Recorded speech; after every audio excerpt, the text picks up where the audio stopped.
मेरे सिटी के एक लड़के ने iPhone 13 परचेज किया और उसके साथ हो गया स्कैम। इसका बैक पैनल आप देख सकते हो, कुछ इस तरह की हालत है इसकी। तो उसने परचेज किया एक रिफर्बिश iPhone 13। उसके पास था एक iPhone 12 जो कि उसने ऑथराइज एप्पल स्टोर से परचेज किया था, लेकिन उसको वो काफी टाइम से यूज कर रहा था। उसके बैटरी हेल्थ कम हो चुकी थी, तो उसमें से बैटरी बैकअप उसे अच्छा नहीं मिल रहा था। तो उसके पास दो ऑप्शन थे, या तो वो नया मॉडल का कोई iPhone ले लेता लेकिन उसका उतना बजट नहीं था, या फिर वो उस फोन की बैटरी चेंज करवा लेता, जो कि वो कर सकता था। लेकिन जैसे वो फोन सेल करने वाला था, उसको एक iPhone 13 रिफर्बिश की एड दिखाई दी। तो उसने जब एड देखी तो उसके बजट में वो iPhone 13 आ रहा था। तो उसे ये iPhone 13 35,000 का पड़ रहा था रिफर्बिश मार्केट में। तो उसने अपना iPhone 12 25,000 का सेल कर दिया और उसके पास बाकी के 10,000 थे। तो उसने रिफर्बिश मार्केट से iPhone 13 ऑर्डर कर दिया और ना ही उस वेबसाइट की पॉलिसीज देखी, ना ही कोई गाइडलाइंस देखी, बस फोन ऑर्डर कर दिया और उसके पास फोन पहुंच भी गया। और वो जो वेबसाइट थी रिफर्बिश मार्केट वाली, हो सकता है आपने भी उसकी एड देखी हो और काफी सारे यूट्यूब क्रिएटर्स भी उसके ऊपर वीडियो बना चुके हैं, लेकिन मैं नाम नहीं ले सकता,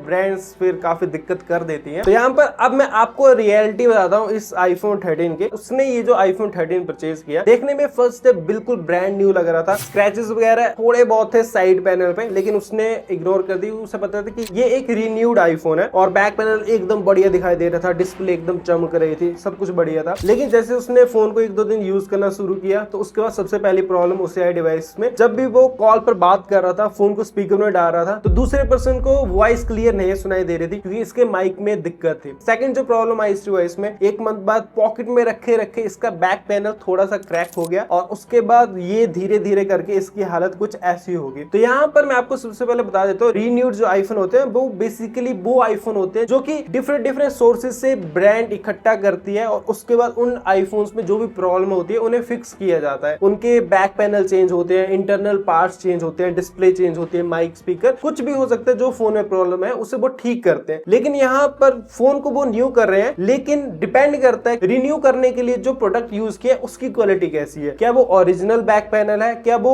ओरिजिनल डिस्प्ले है, क्या फोन के अंदर ओरिजिनल बैटरी डाली है उन्होंने, किस क्वालिटी की बैटरी डाली है। तो यहाँ पर इनके केस में जो बैक पैनल लगा हुआ था वो बिल्कुल ही थर्ड क्वालिटी का था। देखो, एक तो ऑप्शन होती है ब्रांड्स के पास कि वो एप्पल के ऑथराइज केयर सेंटर से पार्ट्स डलवा ले, दूसरी ऑप्शन होती है एप्पल के साथ ऑथराइजेशन लेके प्रॉपर तरीके से फोन को रिन्यू किया जाए। लेकिन ये काफी सारे ब्रांड्स नहीं करवाते, क्योंकि ये बहुत ज्यादा कॉस्टली होती है ये चीज। और फिर ब्रांड्स क्या करते हैं, ब्रांड्स आती है चाइनीज मार्केट में, वहां पर उन्हें मिल जाते हैं आईफोन्स के पार्ट। लेकिन जैसे बैक पैनल की बात करें तो चाइनीज मार्केट में 200 का मिल जाएगा, 500 का मिल जाएगा और 2000 तक का भी बैक पैनल मिल जाएगा उनके पास, और उससे महंगे भी होते हैं, क्वालिटी के ऊपर डिपेंड करता है। लेकिन इनके केस में बहुत ही लो क्वालिटी का बैक पैनल यूज किया गया था, स्पीकर क्वालिटी में भी दिक्कत है। तो टेक्निकली देखा जाए तो अपने भाई के साथ हो गया था स्कैम, लेकिन हर एक प्रॉब्लम का सोल्यूशन जरूर होता है। तो इस वीडियो में आपको एक सोल्यूशन भी बताऊंगा, क्योंकि ज्यादातर लोग बजट को लेकर प्रॉब्लम फेस करते हैं और उस वजह से चले जाते हैं सेकंड हैंड मार्केट की तरफ, या फिर ले लेते हैं रिफर्बिश डिवाइसेस और उस वजह से उन्हें बाद में बहुत ज्यादा प्रॉब्लम होती है। हमारे इस केस में देख लो। तो मैं आपको जो तरीका बता रहा हूँ इसको आप थोड़ा ढंग से सुन लेना। आप यूज कर सकते हो बजाज फाइनेंस इजी EMI। मैं डिस्क्रिप्शन में लिंक दे रहा हूँ, वहां से आप वेबसाइट ओपन कर सकते हो। जैसे कि मैंने इनकी वेबसाइट ओपन कर ली है, यहाँ पर आपको सारे के सारे इलेक्ट्रॉनिक डिवाइसेस मिल जाएंगे। यहाँ पर मैं एक स्मार्टफोन परचेज करना चाहता हूँ, तो यहाँ पर मैंने एक स्मार्टफोन ओपन किया। ये है Oppo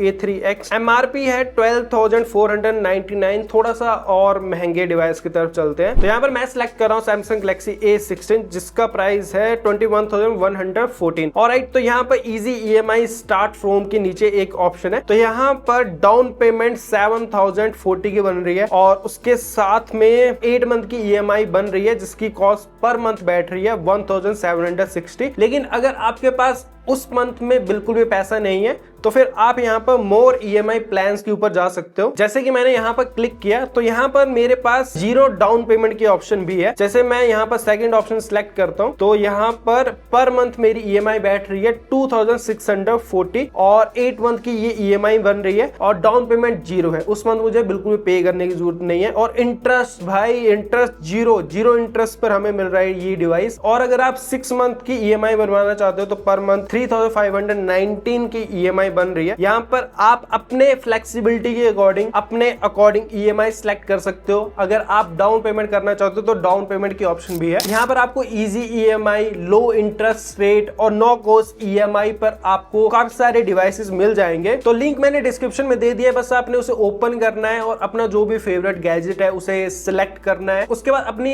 एलिजिबिलिटी चेक करनी है। EMI की ऑप्शन अपनी सिलेक्ट कर ली। उसके बाद जो आपका नेक्स्ट स्टेप है, स्टोर दिख जाएंगे आपके नियर बाय, जिस सिटी में आप रहते हो उस स्टोर को विजिट करना है और वहां से आप अपने लिए एक ब्रांड न्यू डिवाइस लेके आ सकते हो। ब्रांड न्यू स्मार्टफोन या फिर जो भी आप लेना चाहते हो इजिली आपको मिल जाएगा। तो यहाँ पर बजाज फाइनेंस इजी EMI मैं क्यों रिकमेंड कर रहा हूँ, इसके पीछे बहुत सारे रीजन है। आप अपने ट्रस्टेड लोकल स्टोर से डिवाइस ले सकते हो और EMI बनवा सकते हो। जीरो डाउन पेमेंट का बेनिफिट आपको मिल रहा है। लो EMI की ऑप्शन यहाँ पर मिल रही है। लोन इजिली अप्रूव हो जाता है। फास्ट एंड इजी प्रोसेस रहती है और यहाँ पर कुछ एक्सक्लूसिव ऑफर्स भी मिलते रहते हैं जिनकी मदद से आपको एक्स्ट्रा डिस्काउंट मिल जाता है। और आप ऑफलाइन स्टोर से ले रहे हो तो आफ्टर सेल सपोर्ट आपको इजिली मिल जाता है और 100% जेन्युइन प्रोडक्ट आपको मिलेगा और एक्सपर्ट्स की एडवाइस मिल जाती है, कंपैरिजंस आपको देखने को मिल जाते हैं और रियल लाइफ में प्रोडक्ट्स के डेमो आपको मिल जाते हैं। आप रियल लाइफ में फोन यूज कर सकते हो, अपने डिवाइसेस को देख सकते हो। तो इतने सारे बेनिफिट आपको मिल रहे हैं। तो उस वजह से मैं आपको रिकमेंड कर रहा हूं कि आप स्कैम्स के चक्कर में मत पड़ो। अगर आपको बजट को लेकर प्रॉब्लम है तो इजीली आप EMI बनवा लो। तो मेरी तरफ से तो बजाज मोर रिकमेंडेड है। अब हम बात करें, अगर आप फिर भी रिफर्बिश मार्केट से आईफोन लेना चाहते हो तो फिर आपको कुछ इंपॉर्टेंट बातों का ध्यान रखना चाहिए। फिर आप रिफर्बिश मार्केट से आईफोन ले लेना। मैं ये नहीं कह रहा हूं कि रिफर्बिश मार्केट से आईफोन नहीं लेना चाहिए, लेकिन कुछ केसेस में आपके साथ स्कैम हो सकता है और आपकी हार्ड अर्न मनी वो बेस्ट हो सकती है। क्योंकि रिफर्बिश आईफोन कौन लेते हैं, जिनके पास बजट थोड़ा कम होता है। जैसे मेरे सिटी का एक लड़का मेरे पास आया तो उसके बाद उसने बताया, तो बजट को लेकर दिक्कत होती है, वो ही जाते हैं ज्यादातर रिफर्बिश आईफोन की तरफ। और उसके बाद फिर ऐसी चीजें हो तो फिर क्या फायदा रिफर्बिश आईफोन लेने का। लेकिन ऐसा कुछ नहीं, मैंने खुद भी रिफर्बिश आईफोन रिव्यू किए हैं। काफी अच्छे ऑथराइज्ड सेलर भी होते हैं जो कि आपको अच्छा डिवाइस प्रोवाइड करवा देते हैं। तो फोन लेने से पहले आपने कुछ बातों का ध्यान रखना है। सबसे पहले जिस भी ब्रांड से आप रिफर्बिश आईफोन ले रहे हो उसके आपने रिव्यू चेक करने हैं और उस ब्रांड की रेपुटेशन कैसी है इसके बारे में आपको पता होना चाहिए। क्या वो नई ब्रांड है, ये सब कुछ आपको पहले ही देख लेना है। सेकंड थिंग, जब आप फोन को परचेज करने जा रहे हो तो वेबसाइट के ऊपर आपने क्लियरली पढ़ना है कि उस फोन की कंडीशन वो कैसी प्रोवाइड करवा रहे हैं, एक्सीलेंट कंडीशन है या कौन सी कंडीशन है, रिफर्बिश है, रीन्यूड है, वो सब कुछ आपने वहां पर पढ़ लेना है। और सबसे इंपॉर्टेंट बात, पॉलिसी में 3 डे रिटर्न पॉलिसी या फिर 7 डे रिटर्न पॉलिसी या फिर रिप्लेस पॉलिसी जरूर होने चाहिए और कम से कम 3 मंथ या फिर 6 मंथ की वारंटी जरूर होने चाहिए डिवाइस के ऊपर। इस फोन के केस में रिटर्न पॉलिसी नहीं थी, लेकिन वो वारंटी जरूर दे रहे थे, बट वारंटी में वो बैक पैनल की या फिर डिस्प्ले की वारंटी नहीं दे रहे थे। उन्होंने कह दिया कि ये आपकी गलती है, आपकी वजह से फोन जो है वो डैमेज हुआ है, लेकिन ऐसा कुछ नहीं था। उन्होंने बैक पैनल लो क्वालिटी का यूज किया था। इसके अलावा फोन आप परचेज करने जा रहे हो तो थर्ड स्टेप आपका होना चाहिए। अगर आप फोन परचेज कर लेते हो, घर में आपके पास पहुंच गया है, तो फिर आपने उसका IMEI नंबर चेक करना है एप्पल की वेबसाइट के ऊपर कि फोन जेन्युइन है या फिर नहीं। इसके अलावा उसके फिजिकल पार्ट्स आपने देखने हैं ढंग से, कहीं से फोन ओपन तो नहीं है, स्क्रैचेस और डिस्प्ले कंडीशन, क्या उसमें ट्रू टोन वर्क कर रही है, उसकी बैटरी हेल्थ आपने देखनी है फोन के सेटिंग के अंदर जाके। 85% से कम तो होनी ही नहीं चाहिए, अदरवाइज आपको बैटरी चेंज करवाने का खर्चा आ जाएगा। और आप फोन डॉक्टर ऐप भी यूज कर सकते हो, इससे फोन के सारे पार्ट्स का पता लग जाता है कि वो अच्छे से वर्क कर रहे हैं या फिर नहीं। लेकिन फिर भी आपने क्रॉस चेक करना है, क्योंकि इस फोन में माइक तो वर्क कर रहा था लेकिन माइक से आवाज अच्छी नहीं जा रही थी। तो ऐप ने तो पास कर दिया लेकिन माइक अच्छा नहीं था, माइक में कोई दिक्कत थी, तो वो आपने खुद भी देख लेना है। अगर आपको फोन में कोई दिक्कत आ रही है, लग रहा है कि ये फोन अच्छा नहीं है, तो फिर अब 3 डे पॉलिसी रिटर्न है, तो फिर आप उसे रिटर्न कर दो या फिर रिप्लेस करवा लो। तो ये कुछ इंपॉर्टेंट टिप्स हैं जो कि आपको फॉलो करनी चाहिए रिफर्बिश आईफोन लेते समय। और यहाँ पर मैं ये भी जरूर कहूंगा, इंस्टाग्राम पर भी काफी ज्यादा स्कैम हो रहे हैं, मुझे काफी सारे DMs आते रहते हैं। अगर आप इंस्टाग्राम के किसी सेलर से कोई आईफोन लेने की सोच रहे हो, अगर बहुत ही कम प्राइस में दे रहा है, भाई ये स्कैम है, मत लीजिए, ऑनलाइन ऑर्डर मत करना। अगर वो आपको फिर भी पूरी गारंटी दे रहा है तो आप अगर